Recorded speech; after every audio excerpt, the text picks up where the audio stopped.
Welcome to Fast Effect. I'm ELD. We are here from ELD's Time Vault Games in Bellingham, Mass. with the Team Trio Open. Pioneer, Legacy, and Modern players battling it out for over $2,500 worth of prizes. Just an incredible prize pool, incredible support, 60 players.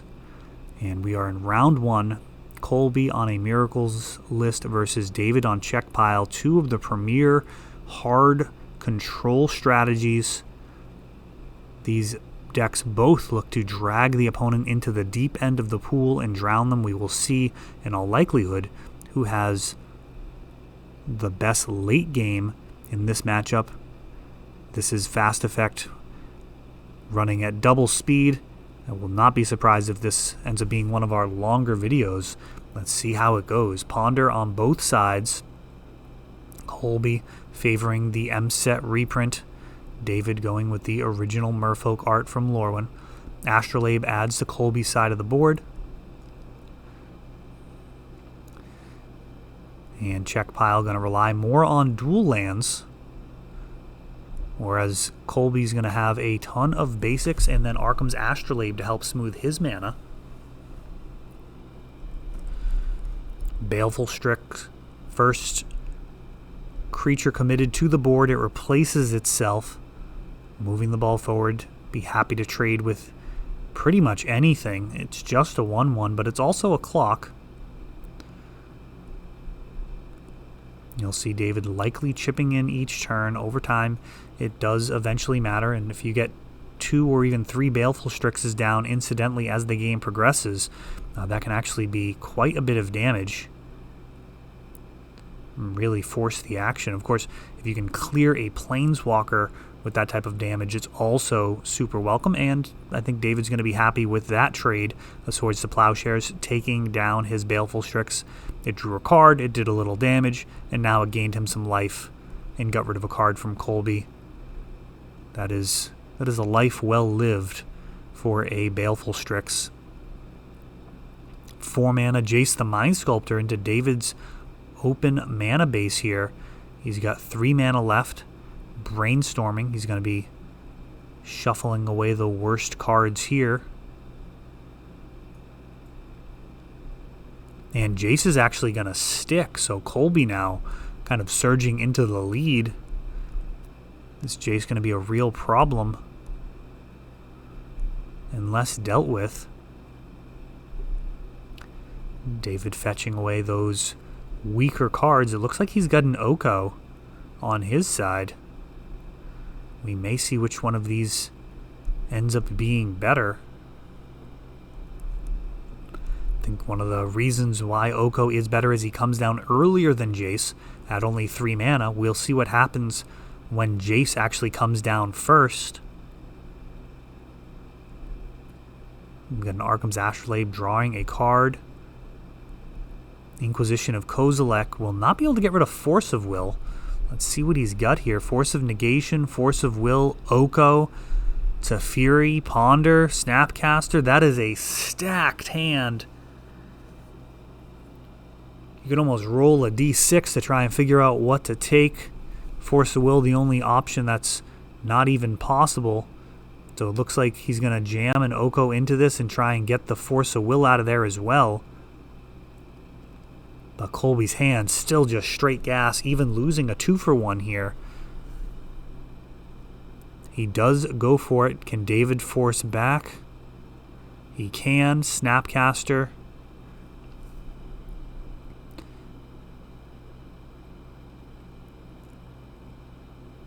And that Arkham's Astrolabe just came down this turn, didn't it?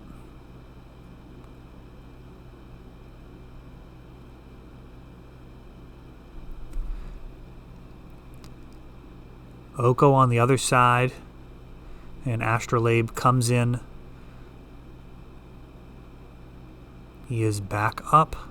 Oko just so much loyalty. Making a food token here.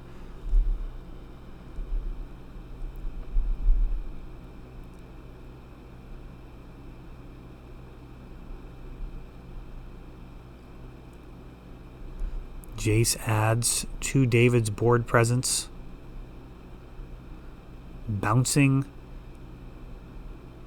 And now Snapcaster. Got a Snapcaster for no value during the end step. So Jace getting cleared. Arkham's Astrolabe comes back down. Another Jace the Mind Sculptor.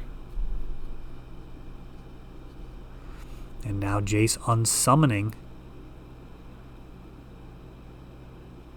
Arkham's Astrolabe. This is really gruesome with these Astrolabes getting card draw triggers. These guys really committing to the board, but their opponent getting card advantage along the way as these Astrolabes replace themselves. Swords to Plowshares.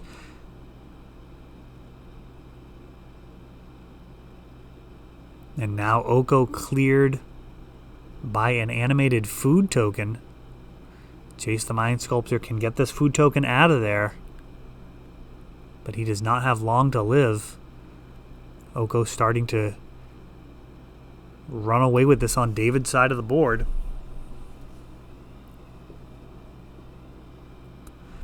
Always interesting to watch these as they unfold at double speed. I am reacting to this at the same pace that you will. I've not seen this match at all. Mystic Sanctuary going to get double duty out of Force of Will, and going with a Teferi.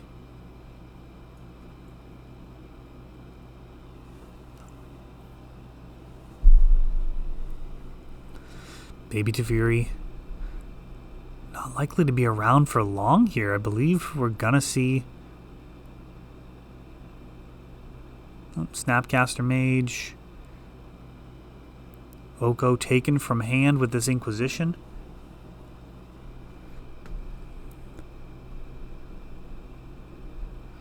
And actually just making a food token here. Thought we were going to see an animation and a swing, but not looking to simply get rid of permanents there. He actually wants to be making permanents on his side. Teferi ticking up. Mini Time Bomb comes in, draws a card for you, sets up a brutal static ability where you just have absolute trumps with your counter spells. They can just uncontested stop anything your opponent wants to do, and then slowly ticks back up until you can actually bounce another permanent, often in Arkham's Astrolabe, getting you even more value. So Baby Teferi, an incredibly good Planeswalker. Of course, Oko, likely the king of all Planeswalkers at this point, but I think things are still being sorted out, to be honest. Narset, another incredible one. There are a lot of incredibly good Planeswalkers available to players right now. Certainly more than there's ever been. I suppose when Ren and 6 was in the format, it might have been briefly more Planeswalkers, but man, it's a lot of options. Ice Fang, Coatl coming in, blocking this Arkham's Astrolabe. And that may be the key play there. That 3/3 not able to do anything productive, trading with the Ice Fang that actually replaced itself. So just kind of down a card is David. Colby riding Teferi and Jace now, along with some Snapcasters. David scooping it up, recognizing about 20 minutes into the match that if he wants to have time to win the next two, he does not have time to dirtle around in such an inferior position. Even if he had a 10% chance to win that game, I think it's likely correct to just scoop there. And that's one of those things about tournament management that I don't really hear people talk about very much. There's a big difference in between winning at the kitchen table and winning in tournaments. Heck, there's a difference in between winning tournament matches and winning tournaments. All of those have different considerations, and if you actually have the highest possible win percentage in terms of games, you're probably giving up percentages for matches as well. When you think about it, if that game went long enough, David would not have really had any chance to win 2 more games. So even if he did manage to eke out a game occasionally, maybe 1-10, 1-20, that is easily worth passing on just to give yourself a chance to win those next 2, as long as there's enough time on the clock to do that. And I believe with the half hour here in real time, David likely could potentially have enough chance. So he does need to play with a purpose, and he may need to push Colby to play at a fast pace as well. It's all part of tournament management. Looks like Swords to Plowshares and Force of Wills are some considerations. Seeing Pyroblast, a card that can pull a ton of weight.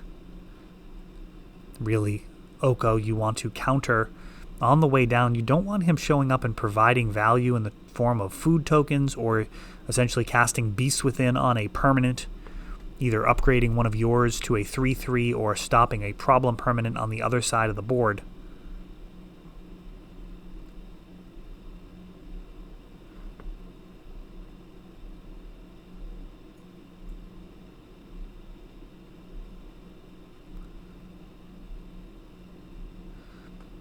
Both players taking a bit of time with sideboarding here.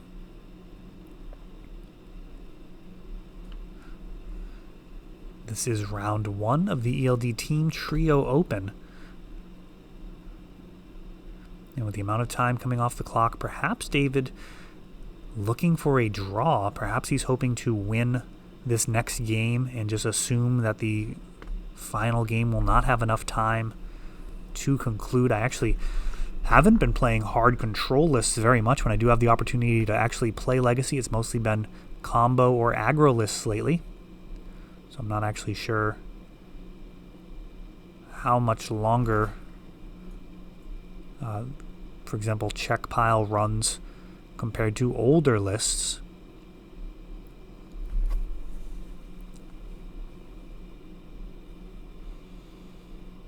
Baleful Strix is a win condition when you ask these control players.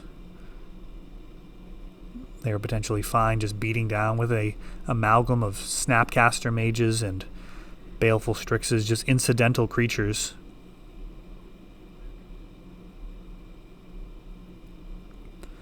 Miracles and Czech Pile both firing off some ponders, early card selection, making their land drops, kind of what they're looking for.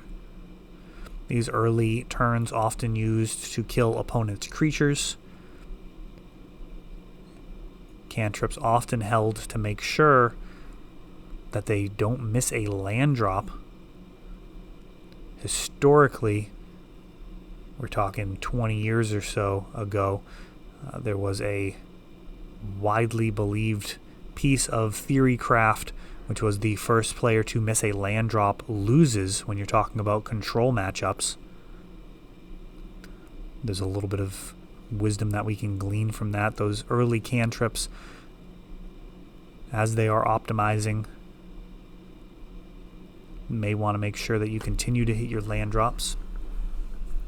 Icefang Coatl has been added to Colby's side of the board, and he is turning sideways. The Icefang, in some ways, an upgrade to Baleful Strix, but it does change your deck building criteria.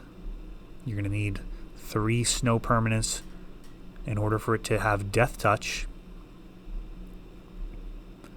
Hymn to Torok, and that is potentially going to be countered with Veil of Summer. It is, and that is a blowout situation.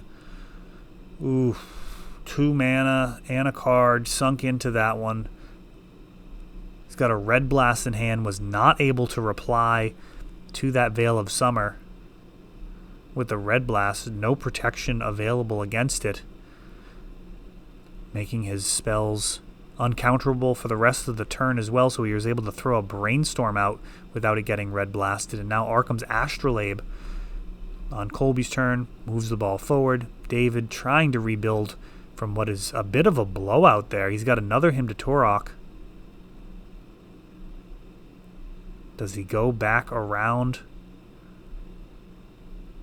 No, he's not ready to fire off the Hymn. The trauma still too fresh. We'll see when he decides to go for that. Oko now. As a Pyroblast. And Veil of Summer is so good that it's often correct to just go ahead and throw that out there. Force of Will pitching Force of Negation, trying to back this Oko up. And with David having no board presence, this Oko could come down and just completely dominate the game.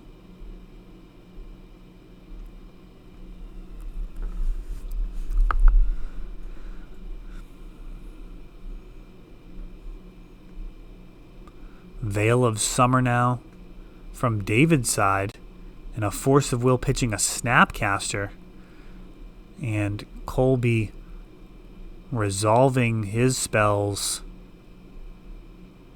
Oko actually going to increase the clock now, turning Arkham's Astrolabe into a creature, turning sideways 4 damage. Now it's a 3-turn clock for David, facing down an Oko, and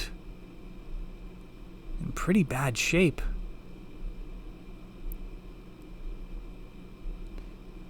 Double black for him to Torok. Almost had a Tundra involved in that equation. Of course, not going to be able to tap for black here. And another Veil of Summer. Oof. That is super rough.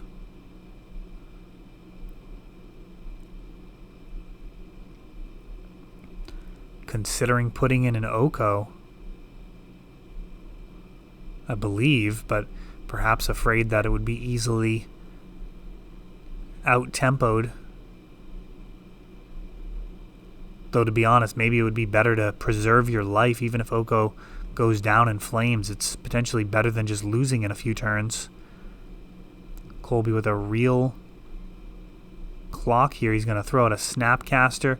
That gets red blasted, and Colby with all the answers here. This Miracles list looking absolutely phenomenal. Having access to green mana for Veil of Summer, Pyroblast. Just heavy hitting cards, especially just for 1 mana. And David has an Abrupt Decay in hand. Maybe too little too late, targeting Oko. He's still facing down 6 damage. He's going to need some way of staying alive at only 5. To Fury, and a hardcast counterspell jammed there by Colby, and just a really powerful display from this Miracles list. Hopefully we'll get to see some more of this on the channel. That is all for this one, but don't worry, there is a lot more. You can check out our older videos, and we're always putting out new videos from ELD's Time Vault Games in Bellingham, Massachusetts. If you want to help the channel, of course, you can like, subscribe, share, tap that notification bell so you can know the next time our new videos come out. Thanks for watching.